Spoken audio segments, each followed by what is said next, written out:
protect them during the long journey to the land that God promised them. However, gold was required to manufacture the box of the Ark of the Covenant, so possibly that's why he told them. Mm. The Ark would have been too heavy to remove from the pyramid, yet he would have easily been able to remove the tablets to show the children of Israel and tell them about the Ten Commandments once he was far away from the Egyptians who were chasing them. It was interesting when I found out that the Hebrew word for the Ark is pronounced Aaron, which is spelled A-R-O-N. And the word for the Moses' brother Aaron is spelled A-A-R-O-N. Both have similar sounds. Yes, very. Was it a coincidence? Yeah. But is it a coincidence that the pyramid, word for pyramid in Arabic is pronounced Haram, spelled H-A-R-A-M, and they drop the H, so it normally sounds like Aram. So the sounds are all more or less similar. From the length of the description of the Ark, it seems that Moses would have had a template. As I mentioned, it's so many verses, it tells you how it was made. Moses died before the children of Israel arrived in the Promised Land, and it was King David who brought the Ark to Jerusalem, and Solomon, his son, who became king, constructed an elaborate temple to house the Ark approximately 500 years after it was made. According to the Old Testament, in chapters Kings 1, verses 8 and 9, it says, "There was nothing in the Ark except the 2 stone tablets that Moses had placed at Haran, where the Lord made a covenant with the Israelites after they came out of Egypt." That was the actual last mention of the Ark. And that's when it disappeared from the scriptures. Nobody knows what happened to it. There was another reference in Chronicles 2, chapter 35, verse 3, which says, "Put the Holy Ark in the house which King Solomon, son of King David of Israel, built, and you need not carry it on your shoulders." But the actual Ark disappeared when it went into the Solomon's temple. No other mention was it? Right. It seems like it was the Exodus was some sort of a divine plan. Now, what makes you think that it was a divine plan? The Israelites are probably not all Hebrews, but people have believed in God. They were only a minority of the population on earth at that time, and were not able to spread the name of God further than themselves. So a man named Jesus, which is also named as Yahuwah, came on the scene a few hundred years later. Yep. And after he died, Christianity was formed, whereby millions more people believed in God. But that didn't seem to be enough to please God, so yet another man in 570 AD called Muhammad was born, and after he died as a prophet, the Muslim religion was formed, whereby millions more believed in God. So that was some sort of a divine plan. Okay, I see what you're saying. Yeah, I know how you made the distinction between Jesus and Yeshua, because the letter J is only 400 years old, and so there was never a Jesus, as it were, because the letter J is relatively recent in human history. So, I mean, Yeshua, but everybody knows him as Jesus, so that's cool. It's technicalities, really. Okay. How does this all connect? How does all of that connect to you personally? As I first mentioned, throughout my life, I've had many paranormal experiences. 2 outstanding, which I'm not going to talk about now, were finding an adopted child that was unknown, had an unknown sister, which was my first wife, which was a family secret. Although we lived in England, I found that her in Australia about 2 weeks later. The other discovery was finding my great-great-great-grandfather whilst I was living in the USA. It was another interesting story. Anyway, I guess my art quest began the night of the Chinese New Year back in 1991. That was a couple of years after my wife, Mary, and I purchased a new home in Las Vegas. What happened was I woke up in a cold sweat in the middle of the night after a vivid dream of continuing seeing floating numbers 3, 6, and 9. They were so vivid, it was just like not having a nightmare, but there were just big numbers coming up on the screen in my head. The following morning I told my wife, who's Chinese, and she mentioned that the number 9 is strongly associated with the Chinese dragon, a symbol of magic and power.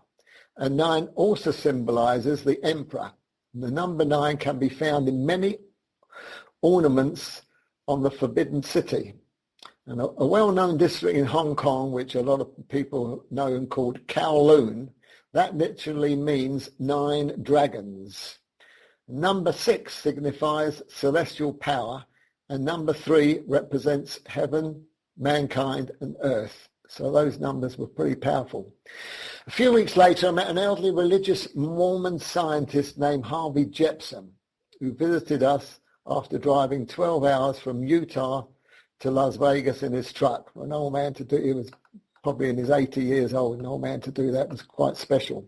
Yeah. He developed a formula to make many substances 8 times stronger than concrete, including sand and salt. Unfortunately, his accountant embezzled $2 million from many of his clients to buy shares in the company he formed, and the old man was not only humiliated, but his company went into liquidation.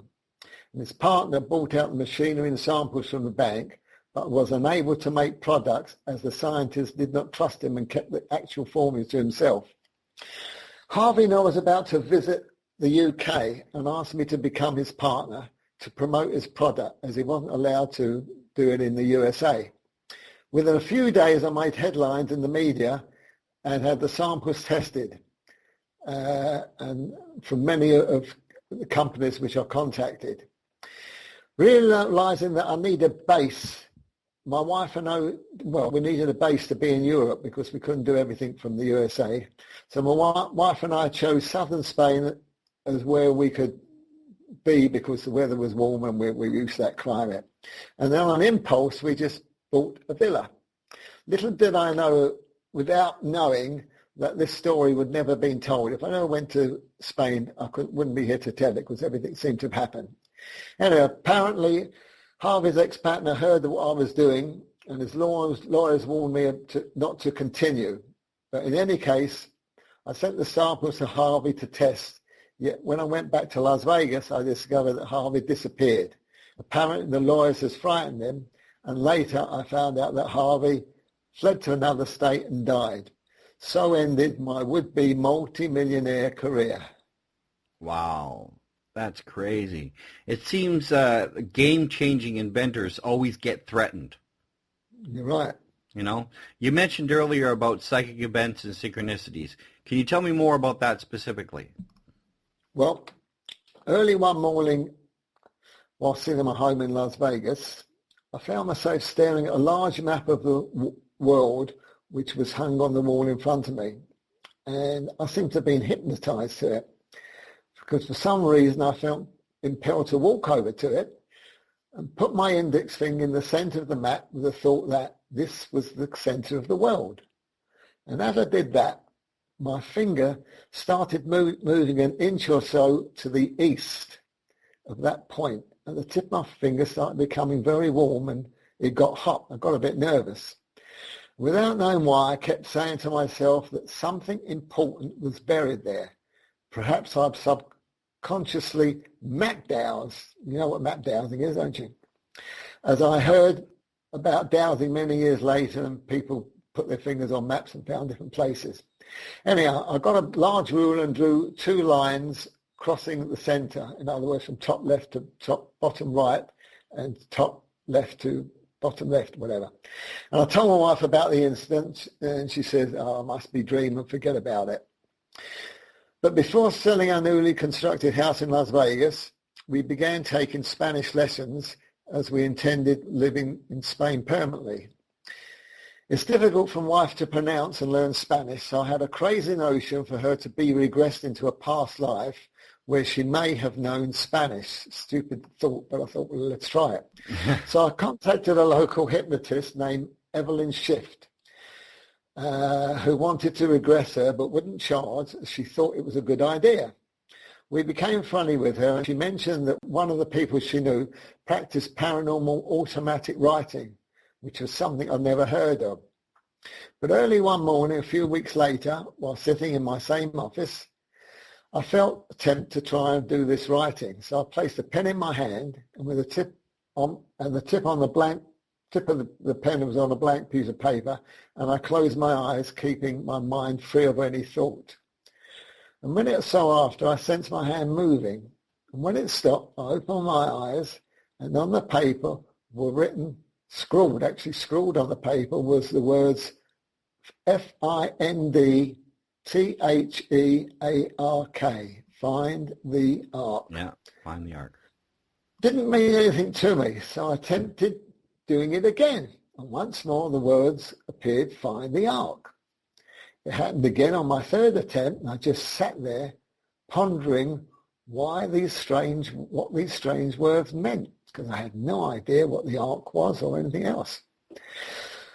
Anyhow, without any conclusions, again, I put my hand on the paper and started to do the automatic writing, wherever it come through, and I felt my arm swinging across the desk as though someone had pulled it, and my hand started making crosses and circles all over again and seemed to be the same area.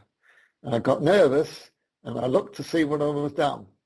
To my amazement, my atlas of the world, which was opened, and I certainly hadn't taken it off the bookshelf, but it was open to a page, and that mystified me, because most of all the cross and circles were in the area of Egypt, just where my finger heated up on the wall mat earlier. I felt very strange that this had happened, because the atlas wasn't there. I mean, I could swear it wasn't there. There was no reason why I would have had the atlas in front of me. Right. Anyhow, I once again closed my eyes, and with a pen on the paper as before, I kept thinking to myself, who the hell is making me do all this?